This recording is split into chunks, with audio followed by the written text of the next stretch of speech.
Hello guys, स्वागत है आप सभी का एक और नई वीडियो में। आज का जो हमारा क्वेश्चन है एक्सरसाइज 4.3 क्वेश्चन नंबर सेकंड के फोर्थ क्वेश्चन को सॉल्व करेंगे हम। क्वाड्रेटिक इक्वेशन यूनिट है हमारी। Find the roots of the following quadratic equation if they exist by quadratic formula.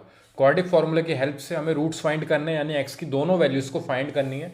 If they exist, अगर वो एग्जिस्ट करते हैं तो, यानी कि x is equal to minus b plus minus under root में b square minus 4ac divided by 2 है। ये हमारा होता है क्वाड्रेटिक फार्मूला।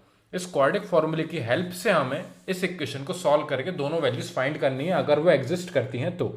एग्जिस्ट करती हैं तो यानी कि हम बी स्क्वायर माइनस 4ac, जो कि हमारा d होता है, बी स्क्वायर माइनस 4ac, जिसको हम d से डिनोट करते हैं, हम सबसे पहले इसकी वैल्यू निकालते हैं।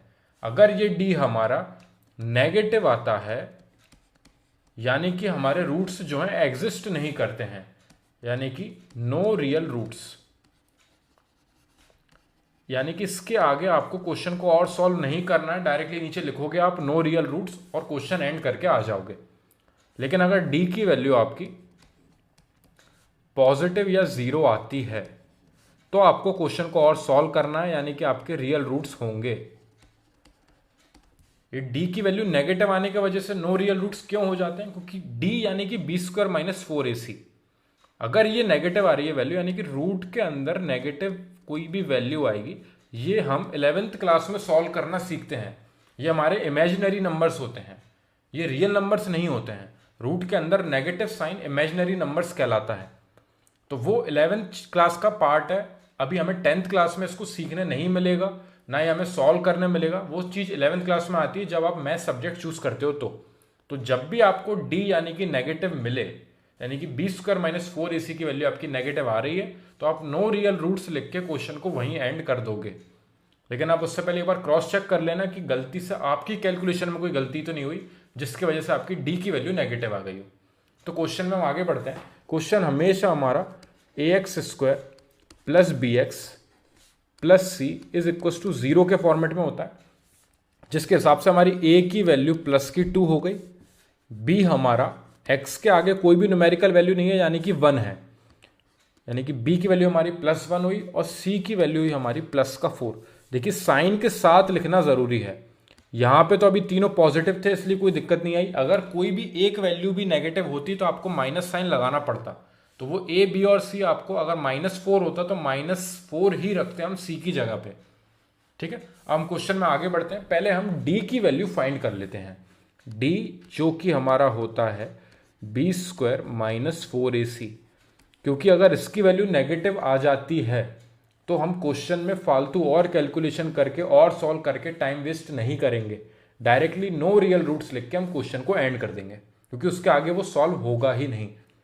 यानी कि बी स्क्वायर, बी की वैल्यू हमारी +1, यानी कि 1 का स्क्वायर -4 इंटू ए इंटू सी। मैंने सबकी वैल्यूज यहाँ पे सब्सटीट्यूट कर दी हैं। अब हम इस पर कैलकुलेशन करते हैं। 1 का स्क्वायर हमारा +1 ही होगा, माइनस साइन 4 2 ज़ा 8, 8 4 ज़ा 32, यानी कि 1 में से हम 32 को सब्ट्रैक्ट करेंगे तो हमारा 31 आएगा, और 32 हमारा बड़ा था इसलिए साइन आएगा नेगेटिव। तो वही जो मैंने स्टार्टिंग में बोला था, d की वैल्यू हमारी -31 आ गई है। एक बार क्रॉस चेक और करेंगे कहीं हमने कोई गलती ना करी हो। तो b की वैल्यू हमने 1 पुट करी और a और c भी हमारे पॉजिटिव थे, जिसकी वजह से ये 32 आया नेगेटिव, और 32 में से एक को सब्ट्रैक्ट करेंगे हमारा -31 ही आएगा। यानी कि हमारी d की वैल्यू नेगेटिव ही आई है, जो कि मैंने स्टार्टिंग में बताया था। अगर d की वैल्यू आपकी नेगेटिव आती है, यानी कि आपके कोई भी रियल रूट्स नहीं है, तो यहां पे आप नो रियल रूट्स लिख के क्वेश्चन को खत्म कर दोगे। इसके आगे ये और सॉल्व नहीं होगा। अगर यहाँ पे बाई चांस डी पॉजिटिव या जीरो आता तो हम फिर इस पूरे फॉर्मूले में वैल्यूज पुट करते और x की दोनों वैल्यूज को फाइंड करते।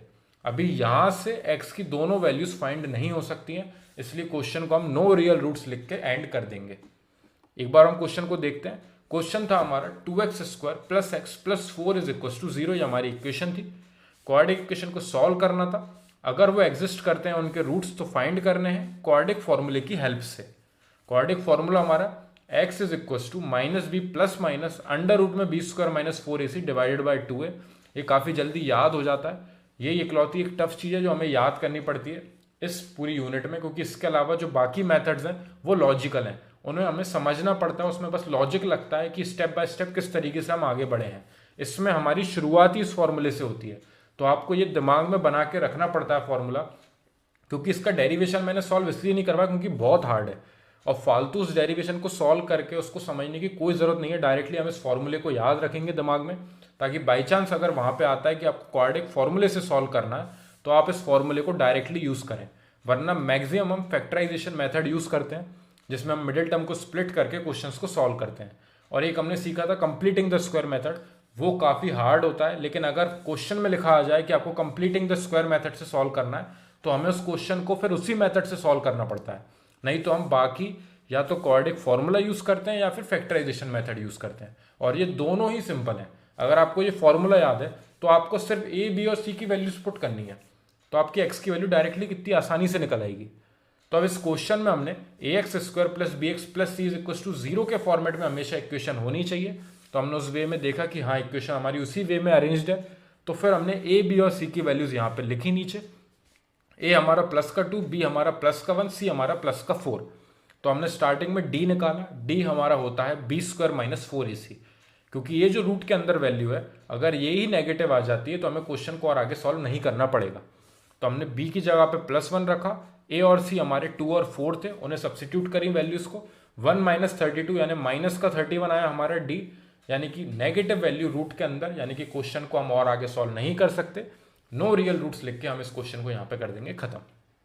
कोई डाउट हो अगर आपको इस क्वेश्चन में, काफ़ी सिंपल क्वेश्चन था वैसे ये। इससे पहले जो मैंने 3 पार्ट और करवाए हैं, सेकंड का जो फर्स्ट सेकंड और थर्ड क्वेश्चन और करवाए हैं, उनमें कोई डाउट हो तो आप मेरे को कमेंट सेक्शन में बताना, ताकि हम उन्हें पहले सॉल्व करें और फिर हम वर्ड प्रॉब्लम्स पे बढ़ें। Thank you very much for watching this video.